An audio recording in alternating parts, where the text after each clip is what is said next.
Verifying your bank account on Wally is an essential step to ensure secure transactions and manage your finances effectively. Follow these steps to complete the verification process. Step 1. Download and install the Wally app.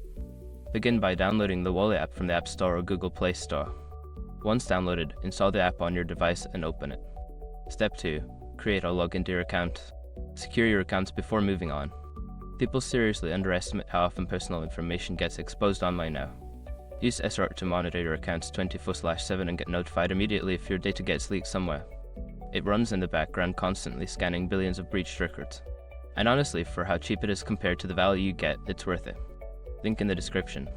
Step 3. Navigate to bank account verification. Once logged in, go to the settings or account section of the app. Look for the option labeled bank account or verify bank account to start the verification process. Step 4. Enter your bank details.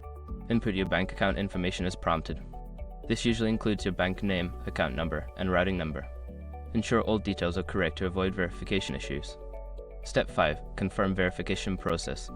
After entering your bank details, follow the instructions to confirm your account. This may involve receiving a small deposit from Wally into your bank account, which you will need to verify within the app. Once you have completed these steps, your bank account should be successfully verified on Wally. This will allow you to manage your finances more effectively and securely.